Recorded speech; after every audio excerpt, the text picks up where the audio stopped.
Class my name is Sudhir. Let's start today session. हम लोग environment ecology पढ़ रहे थे। लास्ट वाली क्लास में हमने स्पीसीज़ के बारे में सीख लिया था, इंडेंजर्ड स्पीसीज़, एलियन स्पीसीज़, उसके अलावा कीस्टोन स्पीसीज़ वगैरह के बारे में डिटेल से समझ लिया था। आज से हमारा एक नया टॉपिक स्टार्ट हो रहा है, जिसमें हम लोग बायोडाइवर्सिटी कंजर्वेशन से रिलेटेड चीज़ें समझने वाले हैं, जिसमें इन सीटू और एक सीटू कंजर्वेशन के बारे में समझेंगे डिटेल से। तो चलिए शुरू करते हैं। इसमें कुछ करंट अफेयर्स का पोर्शन है, जो ये जब सेगमेंट कंप्लीट हो जाएगा तो उस करंट अफेयर्स पोर्शन से कुछ जैसे कि जो इम्पोर्टेंट नेशनल पार्क्स हैं या जो वाइल्ड लाइफ सेंचुरीज़ हैं उनको हम कवर करेंगे। बट जब ये टॉपिक कंप्लीट हो जाएगा पूरा बायोडाइवर्सिटी वाला, तो जो करंट अफेयर सेक्शन चलेगा तब उसमें कंप्लीट कराया जाएगा। ऑल्दो मैं बीच बीच में बताते रहूँगा कि ये इम्पॉर्टेंट सेंचुरी न्यूज़पेपर्स में रही है या ये नेशनल पार्क न्यूज़पेपर्स में रहा है, ठीक है, क्योंकि उससे क्वेश्चन निकलता है कि कौन सा कहाँ पे है, किस चीज़ के लिए फेमस है, कौन सी रिवर है जो उसके आसपास से होकर गुजरती है। ये सब चीज़ें आती हैं जो पूछी जाती हैं, इसको आपको ध्यान रखना है। बाकी अगर अनअकैडमी पर आपको हिस्ट्री एंड कल्चर की क्लासेस देखनी है तो अभिषेक श्रीवास्तव सर की क्लासेस देख सकते हैं। डिटेल जानकारी आपको डिस्क्रिप्शन में मिल जाएगी। बाकी TT100 करके कूपन कोड है, आप यूज़ कर सकते हैं ताकि मैक्सिमम डिस्काउंट अवेल हो सके अनअकैडमी के कोर्सेज। चलिए, ये जो पिलर था हमारा, सबसे फर्स्ट पिलर था, हमने इन्वायरमेंट इन इकोलॉजी पढ़ा था, जिसमें मैंने आपको ये सारे टॉपिक कंप्लीट करवा दिए हैं।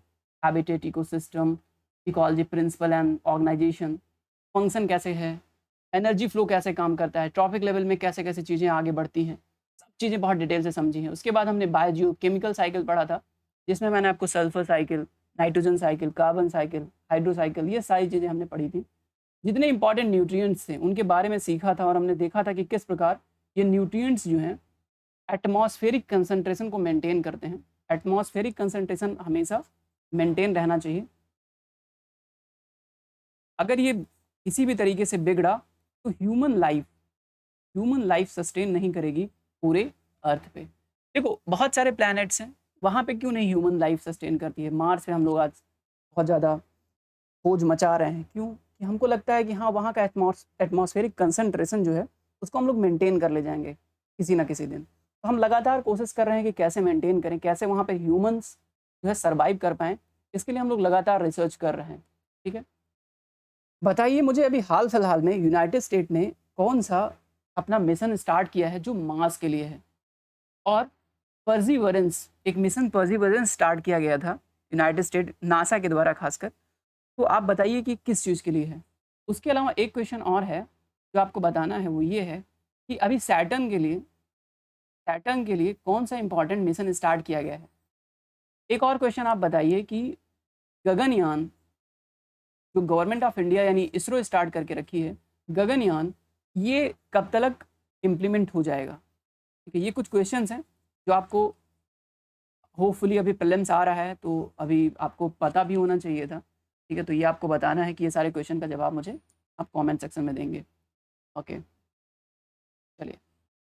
तो एटमॉस्फेरिक कंसंट्रेशन की हम लोग बात कर रहे थे कि बहुत ज़रूरी है, एटमॉस्फेरिक कंसंट्रेशन बिगड़ना नहीं चाहिए। अगर ये बिगड़ जाता है तो बड़ा मुश्किल हो जाता है ह्यूमन लाइफ या लाइफ, ह्यूमन या कोई भी लाइफ, सिर्फ ह्यूमन्स की नहीं बल्कि कोई भी ऑर्गेनिज्म है, उनकी लाइफ सस्टेन करानी है तो आपको एटमॉस्फेरिक कंसंट्रेशन मेंटेन करना है। अगर ये किसी भी तरीके से बिगड़ा, जैसे कि वर्तमान समय में बिगड़ रहा है, कैसे, कार्बन डाइऑक्साइड के ज़्यादा इमिशन से। कार्बन डाइऑक्साइड के ज़्यादा इमिशन से क्या हो रहा है, सिंपली कि टेम्परेचर बढ़ रहा है, जिसके चलते क्या हो रहा है कि ग्लेशियर्स पिघल रहे हैं, और ग्लेशियर्स पिघलने के कारण से क्या हो रहा है कि सी राइज हो रहा है, और सी राइज होने के कारण से बहुत सारे जो आइलैंड्स हैं वो डूब रहे हैं। उसके अलावा जो बॉडी में कार्बन की मात्रा जितनी ज़रूरी है, उससे ज़्यादा मात्रा में कार्बन डाइऑक्साइड बॉडी में जा रही है, जिसके चलते ह्यूमंस का लाइफ या एनिमल्स का लाइफ या ऑर्गेनिज्म का लाइफ जो है लगातार प्रभावित हो रहा है। तो ये कुछ चीज़ें थी जो आपको जाननी थी, ये हम सब चीज़ें सीख चुके हैं। पिलर फर्स्ट में, ये पिलर फर्स्ट है, ये पिलर सेकेंड है, पिलर थर्ड है, एंड पिलर फोर्थ है हमारा, जो कि एग्रीकल्चर पोर्शन से डील करता है। तो ये हम लोग लास्ट में पढ़ेंगे। तो अभी हमारी गाड़ी तो जो थी वो गाड़ी थी हमारी पिलर सेकेंड पे। जो लोग शुरू से चीज़ें देख रहे हैं, जो जुड़े हैं, उनको ये चीज़ें पता होंगी कि हम लोग पिलर सेकंड पे हैं। पिलर सेकंड में हम लोग नेचुरल इकोसिस्टम हमने कवर कर लिया है। वेटलैंड इकोसिस्टम ये हम लोग थोड़ा सा बाद में कवर करेंगे। वेटलैंड इकोसिस्टम में जो रामसर साइट्स हैं उसको हम लोग थोड़ी देर बाद कवर करेंगे, जब ये चीज़ें कवर हो जाएंगी। जैसे कि फॉरेस्ट रिपोर्ट 2019 वाला जो आया था लेटेस्ट में, उसको हम लोग कवर कर लेंगे। और प्रोटेक्टेड एरिया नेटवर्क जब कवर कर लेंगे तो हम लोग वेटलैंड इकोसिस्टम पे आएंगे। और वेटलैंड इकोसिस्टम में आते ही हम लोग कवर करने वाले हैं ट्रीटी एंड एग्रीमेंट्स को, जो हम लोग वेटलैंड से रिलेटेड जितने इंपॉर्टेंट ट्रीटी एग्रीमेंट्स हैं उसको कवर करेंगे, इसलिए मैंने इसको लास्ट में रखा हुआ है। आते हैं लौट के बायोडाइवर्सिटी कंजर्वेशन पे। Biodiversity conservation, biodiversity loss and diversity ये हम लोग पढ़ चुके हैं, ये हम लोग कंप्लीट कर चुके हैं। अभी हमको कवर करना है बायोडाइवर्सिटी कंजर्वेशन, जिसमें हम लोग इन सीटू पढ़ा होगा आपने, इन सीटू या इक्स सीटू कंजर्वेशन। तो यही in situ ex situ conservation के बारे में हमने समझना है। क्या समझना है? हम रिजर्व फॉरेस्ट क्या होता है, रिजर्व फॉरेस्ट क्या होता है, प्रोटेक्टेड फॉरेस्ट क्या होता है। फिर हम पढ़ने वाले हैं वाइल्ड लाइफ सेंचुरी क्या चीज़ होती है, इसका क्या प्रॉपर डेफिनेशन है। नेशनल पार्क क्या होता है, उसका क्या प्रॉपर डेफिनेशन है। उसके बाद हम समझने वाले हैं कि बायोस्फीयर रिजर्व क्या चीज़ है, जिसमें वाइल्ड लाइफ सेंचुरी और नेशनल पार्क जो है शामिल हैं। हाल फिलहाल में कौन से बायोस्फीयर रिजर्व्स न्यूज़पेपर्स में रहे हैं, वो सब चीज़ें डिटेल से समझने वाले हैं आज की क्लास में। तो चलिए स्टार्ट करते हैं। तो ये हमारा स्लाइड है जो ये बायोडाइवर्सिटी कंजर्वेशन से रिलेटेड है। देखो सिंपल सा सवाल है कि कंजर्व करना ही क्यों है, कंजर्वेशन क्यों करना है। हम क्यों ना छोड़ दें सिर्फ ह्यूमंस को जीने के लिए और सबको मार दें। हम क्यों ऐसा कर रहे हैं कि लगातार हम कोशिश कर रहे हैं कि लेपर्ड्स बच जाएं, हम लगातार कोशिश कर रहे हैं कि जो है गोट्स बचें, या हम लगातार कोशिश कर रहे हैं कि टाइगर बचे, एलिफेंट बचे। हम ऐसा क्यों कर रहे हैं? इसका जवाब था, मैंने आपको बताया था कि हर एक एनिमल का एक रोल होता है। कोई भी अर्थ पे बिना किसी भूमिका के नहीं रहता है। हर एक एनिमल का कोई ना कोई रोल है। अगर वो रोल उसका ख़त्म हो जाता है तो बहुत सिंपल बात है कि वो एनिमल ख़त्म हो जाएगा।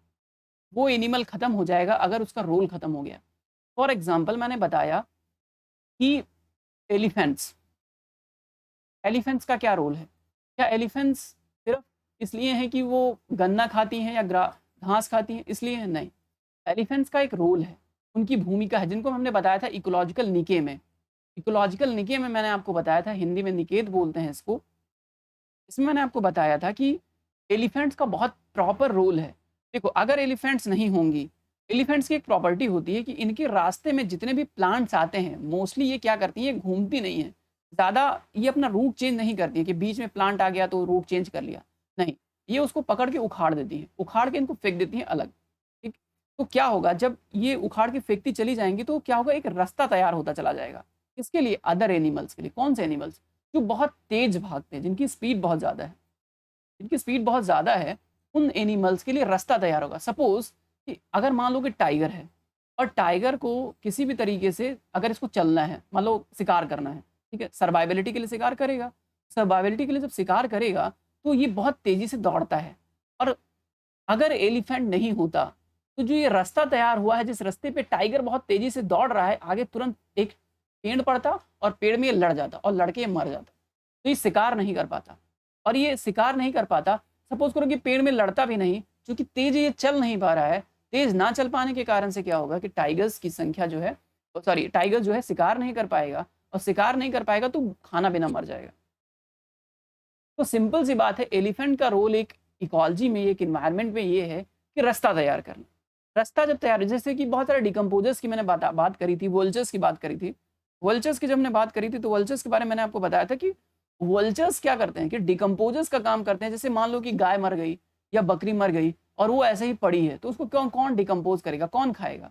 वो वल्चर्स खाएंगे। तो वल्चर्स का भी अपना रोल है, बिना रोल के वल्चर्स नहीं है। ठीक है, हालांकि वल्चर्स मर रहे हैं। बताइए, मैंने रीज़न बताया था कि वल्चर्स क्यों कम हो रहे हैं। एक पर्टिकुलर मेडिसिन का नाम है, एक पर्टिकुलर मेडिसिन है, जिस मेडिसिन के चलते जिसको लगातार हम क्या कर रहे हैं, अपने फूड प्रोडक्ट में लेके आ रहे हैं, जिसके चलते अब उन फूड प्रोडक्ट को हम खा रहे हैं या गायें खा रही हैं।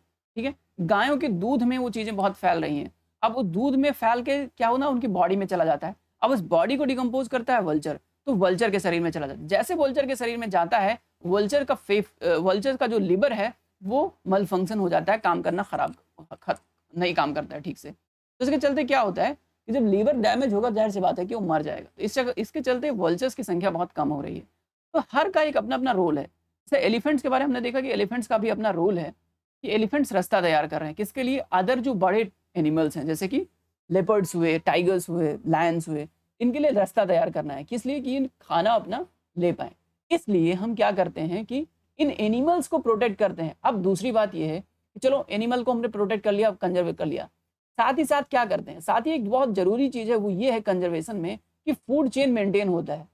फूड चेन मेंटेन करने के लिए, फूड चेन मेंटेन करने के लिए, फूड चेन मेंटेन करने के लिए क्या जरूरी होता है कि हम जितने भी ऑर्गेनिज्म हैं उनको कोशिश करें कि प्रोटेक्टेड रखें। सपोज मैंने एग्जांपल आपको दिया था कि देखो, सपोज कि एक एक एक एनिमल है लेपर्ड, ठीक है, लेपर्ड को चाहिए खाना, ये ठीक है, ये इसको खाना चाहिए, इसको ये क्या क्या खा सकता है, सपोज करो कि खरगोश खाए, ठीक है, खरगोश खा ले, रैबिट्स, ठीक है, बकरी मान लो खा ले, गोट्स खा ले, ठीक है, बकरी खा ले, ठीक है, गोट्स खा ली, उसके अलावा क्या खा सकता है, उसके अलावा ये खा सकता है, सपोज करो कि डॉग्स को खाता है, डॉग्स को खाता है, ठीक है। अब किसी कारणवश प्रोटेक्ट, किसी कारणवश हमने हमारी इन्वायरमेंट से डॉग्स खत्म हो गए, किसी कारणवश अगर डॉग्स खत्म हो जाएंगे तो जाहिर सी बात है कि जो इसके लिए खाने की ज्यादा वैरायटी थी ना, उस वैरायटी में एक वैरायटी कम हो जाएगी।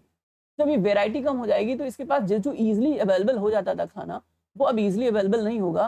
क्यों? क्योंकि जब इजीली अवेलेबल नहीं होगा, क्योंकि डॉग्स खत्म हो गए किसी इन्वायरमेंटल रीजन से, या आपने प्रोटेक्ट नहीं किया। येलोस्टोन नेशनल पार्क की मैंने स्टोरी बताई थी आपको। येलोस्टोन नेशनल पार्क कहाँ पे, यूनाइटेड स्टेट में, पता है स्टोरी इसकी? Yellowstone national park, Yellowstone national park की स्टोरी बताई थी मैंने आपको। क्या बताई थी कि यहाँ पर क्या हुआ था कि यहाँ पर लेपर्ड्स को मार के खत्म कर दिया गया था।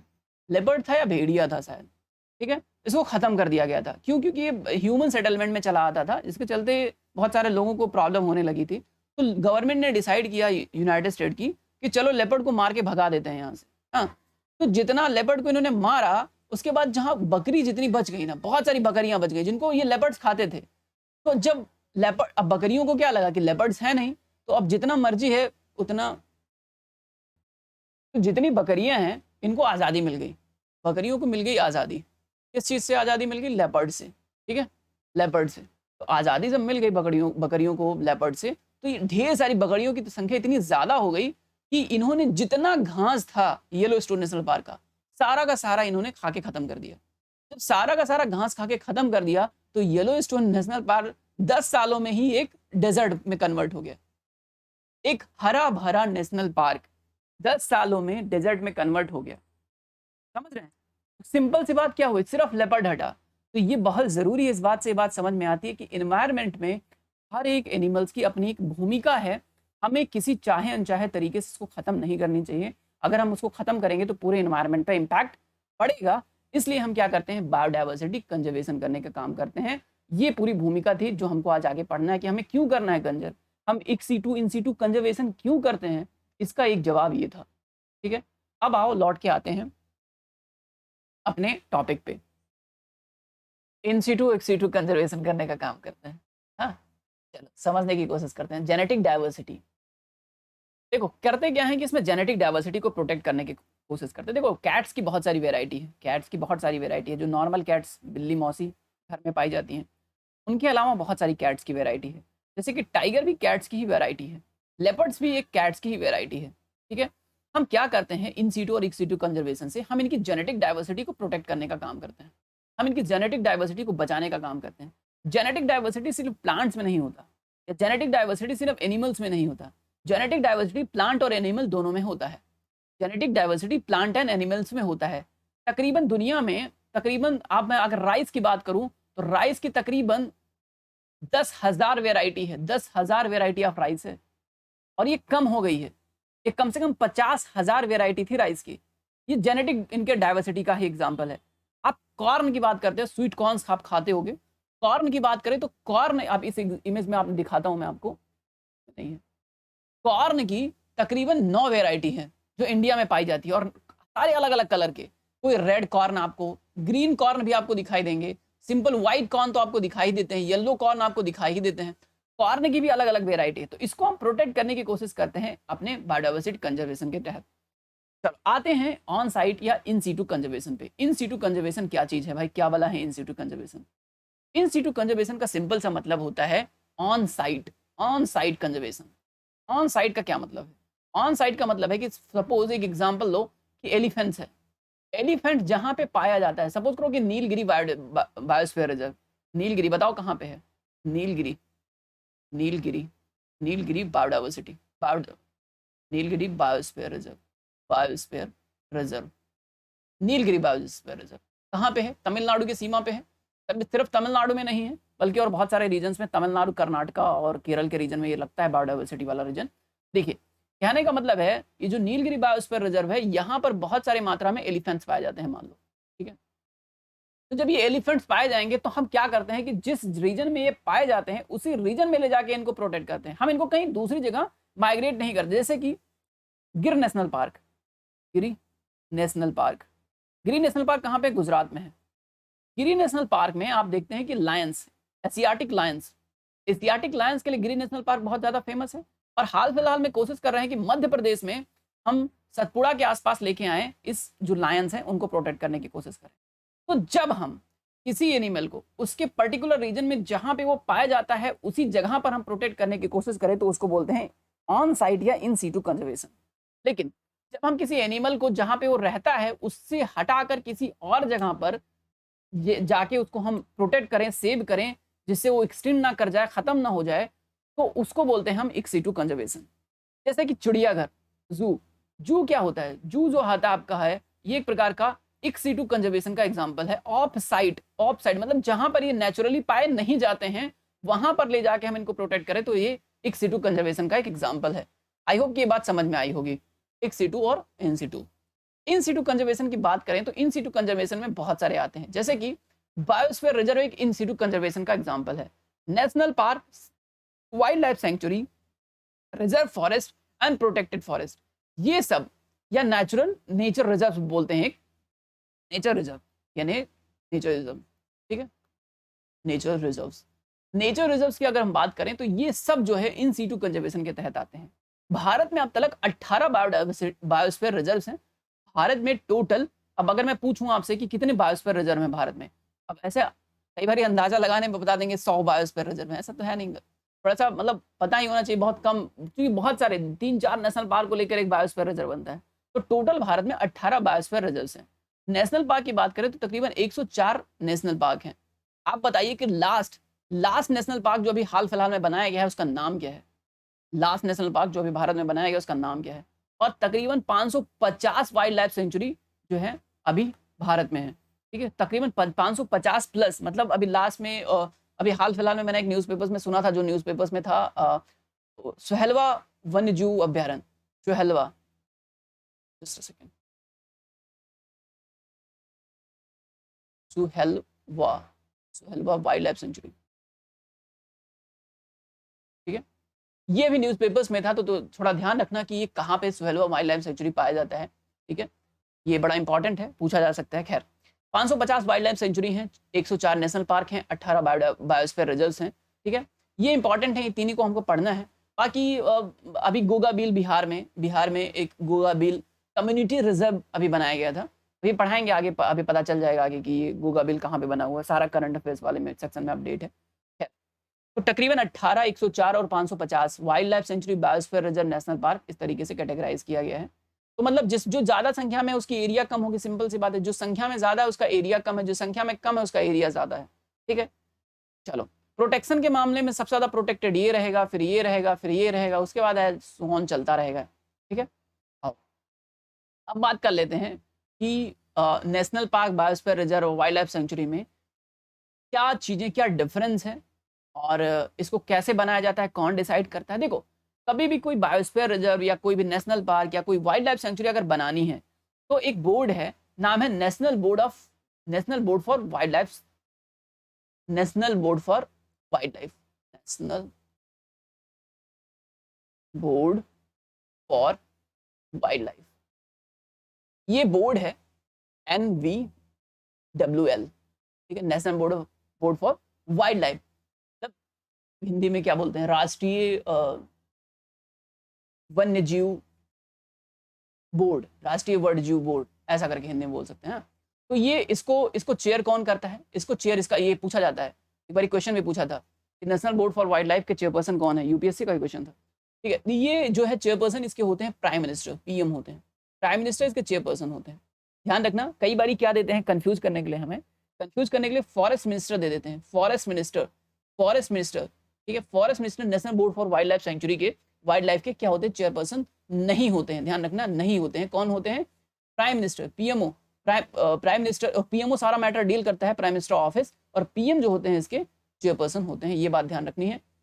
अभी हाल फिलहाल में एक national wild life action plan आया था जो कि 2016 में खत्म हो चुका है। याद रखना है क्योंकि ये खत्म हो गया था, इसके लिए भी फंडिंग का बड़ा मसला चल रहा था कि इसको पैसा दिया जाए, पैसा दिया जाए, पैसा दिया जाए करके अभी न्यूज़पेपर्स में था। तो national wild life action plan को जानना चाहिए, ठीक है। इसको थोड़ा सा देख लेना, 2002 में आया था और सपोर्ट करता है वाइल्ड लाइफ कंजर्वेशन को, जो हम पढ़ रहे हैं। इसको सपोर्ट करने के लिए फंडिंग और इंफ्रास्ट्रक्चर की व्यवस्था करने का काम करता है। एक्शन प्लान है, जाहिर सी बात है 72 चीजें होंगी इसके अंदर, ठीक है। हमको इतना जानना है कि कब आया, कब खत्म हो गया, ठीक है। ये सब चीज़ें थोड़ी इंपॉर्टेंट है प्रीलिम्स के लिए। चलो, ये चीज़ें हो गई हमारी डन। अब आते हैं, हम बात कर लेते हैं रिजर्व फॉरेस्ट या प्रोटेक्टेड फॉरेस्ट की, जो कि इंपॉर्टेंट है। देखो, एज प्रेजेंट रिजर्व फॉरेस्ट या जो प्रोटेक्टेड फॉरेस्ट है, थोड़ा सा डिफरेंस है दोनों में, थोड़ा सा डिफरेंस है, बहुत ज़्यादा डिफरेंस नहीं है, बट ये डिफरेंस हमें पता होना चाहिए। देखिए, इसमें क्या होता है कि rights of all activities like hunting, grazing जो है, ये फॉरेस्ट एरिया में ये बैन होता है। रिजर्व फॉरेस्ट एरिया में क्या होता है, बैन होता है अनटिल अनलेस क्या हो, स्पेसिफिक ऑर्डर ना इशू किया गया हो उस पर्टिकुलर वार्डन के द्वारा। अगर वार्डन जो वहां पे हैं उनके द्वारा अगर कोई स्पेसिफिक ऑर्डर इशू किया जाता है, ठीक है, तो वो जो है उसको बोल देते हैं कि हाँ भाई चलो ये पर्टिकुलर एरिया में ग्रेजिंग है या हंटिंग परमिट कर रहे हैं पर्टिकुलर एरिया में। सपोज करो कि ये इतना बड़ा एरिया है आपका रिजर्व फॉरेस्ट का, और इस रिजर्व फॉरेस्ट के 5 किलोमीटर एरिया में हमने क्या कर दिया कि वार्डन ने परमिट कर दिया कि हाँ भैया जाइए हंटिंग कीजिए, आप जो है चराई करवाइए, पशुओं को ले जा सकते हैं, ऐसा उन्होंने परमिशन दे दिया तो ठीक है, कोई बात नहीं, तब तो करा जा सकता है। ये हो गया आपका reserve forest. But protected forest में क्या होता है, rights to activity like hunting, grazing और जो है बहुत और सब कुछ चीजें होती हैं, इसको परमिट करके रखा जाता है अनटिल अनलेस इसको बैन ना किया जाए, ठीक है। ऊपर वाले में क्या है, ऊपर वाले रिजर्व फॉरेस्ट में क्या है कि इसमें बैन करके रखा जाता है, ऑलरेडी बैन है। अब कोई चीज अगर परमिट करनी है तो उसको एक इशू किया जाएगा नोटिस, भैया ये चीजें परमिट है, आप कर सकते हैं। लेकिन प्रोटेक्टेड एरिया क्या है, ये ज्यादा खुला है, ये ज्यादा खुला है कि भैया जाइए मर्जी है उतना आप जो है आप चराई करवाइए, हंटिंग कराइए, ग्रेजिंग करवाइए, वो करवाइए आप, कोई बात नहीं। लेकिन अगर कभी लगा वार्डन को कि नहीं नहीं ज्यादा हो रहा है, चलो एक इशू नोटिस इशू करते हैं कि ये रोक देते हैं। तो इसमें डिफरेंस क्या है, ये ऑटोमेटिक चालू रहता है, ये ऑटोमेटिक बंद रहता है, ये ऑटोमेटिक चालू रहता है, ये ऑटोमेटिक चालू रहता है, ये ऑटोमेटिक बंद रहता है, ठीक है। जरूरत पड़ती है तो चालू बंद किया जाता है। तो ये दोनों में डिफरेंस, आई होप कितना कॉन्सेप्ट आपका क्लियर हुआ होगा। भारत का पहला जो रिजर्व फॉरेस्ट है बनाया गया था सतपुड़ा नेशनल पार्क में, मध्य प्रदेश में। सतपुड़ा नेशनल पार्क जिसकी पहले मैंने बात करी, सतपुड़ा नेशनल पार्क में एक अभी रिजर्व फॉरेस्ट बनाया गया था हाल फिलहाल में, ठीक है। तो ये एक चीज है जो आपको पता होना चाहिए। प्रोटेक्शन, अगर मैं बात करूं कि प्रोटेक्शन सबसे ज्यादा किसका होता है, तो जाहिर सी बात है नेशनल पार्क ज्यादा प्रोटेक्टेड होते हैं, वाइल्ड लाइफ सेंचुरी इससे कम प्रोटेक्टेड होते हैं, यहाँ ज्यादा एक्टिविटी आपको परमिट मिलेगी। उससे कम प्रोटेक्टेड होता है रिजर्व फॉरेस्ट, और उससे कम प्रोटेक्टेड होता है फॉरेस्ट, प्रोटेक्टेड फॉरेस्ट। तो प्रोटेक्टेड फॉरेस्ट प्रोटेक्शन के मामले में सबसे कमजोर होता है, नाम प्रोटेक्टेड फॉरेस्ट है लेकिन प्रोटेक्शन के मामले में सबसे कमजोर होता है आपका प्रोटेक्टेड फॉरेस्ट। तो ये बात आपको समझनी है, ये बात हमारी हो गई डन। अब बात कर लेते हैं reserve forest and protected forest के बाद वाइल्ड लाइफ सेंचुरी की बात कर लेते हैं, उसके बाद नेशनल पार्क की बात करेंगे। वाइल्ड लाइफ सेंचुरी को वाइल्ड लाइफ रिफ्यूजीज भी बोला जाता है, home to various endangered species. बहुत सारी इंडेंजर्ड स्पीसीज जो संकटापन्न प्रजातियां हैं, उनकी ये जगह घर होती है जहाँ पे ये लोग रहते हैं। Endangered species protected area reserve forest में नहीं पाए जाते हैं, ध्यान दीजिए, इंडेंजर्ड स्पीसीज प्रोटेक्टेड एरिया या रिजर्व फॉरेस्ट में नहीं पाए जाते हैं। अब बात कर लेते हैं, देखो ये सेफ रहता है हंटिंग, प्रेडेशन एंड कंपटीशन से, बहुत कंपटीशन भी नहीं होता, प्रेडेशन भी बहुत कम होता है, ठीक है। प्रेडेशन बहुत ज़्यादा बढ़ जाएगा ना तो फिर एनिमल्स बचेंगे नहीं। इंडेंजर्ड स्पीसीज के लिए बहुत सेफ गार्ड माना जाता है। Certain rights of the people inside sanctuary could be permitted.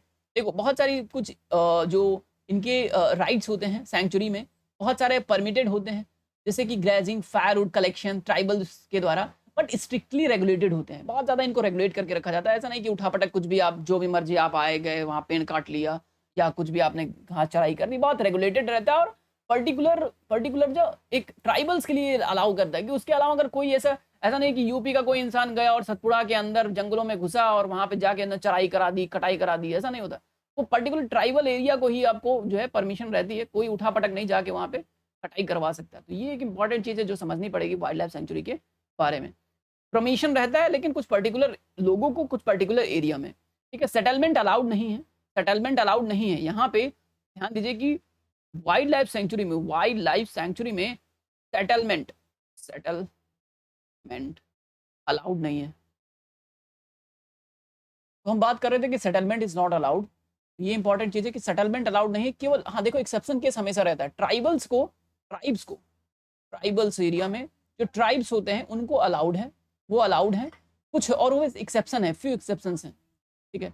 और इसी सेंचुरी को क्या किया जाता है, नेशनल पार्क के तौर पे क्या किया जाता है, प्रमोट किया जाता है। नेशनल पार्क के तौर पे प्रमोट कर दिया जाता है, नेशनल पार्क के तौर पे वाइल्ड लाइफ सेंचुरीज को। तो वाइल्ड लाइफ सेंचुरी तक हमने इसमें पढ़ा है। नेशनल पार्क और बायोस्फीयर रिजर्व हम लोग पढ़ेंगे नेक्स्ट वीडियो में। Thank you so much for watching. हाँ, एक चीज़ और, कमेंट सेक्शन में आप इसका रिव्यू दे सकते हैं। Thank you so much for watching.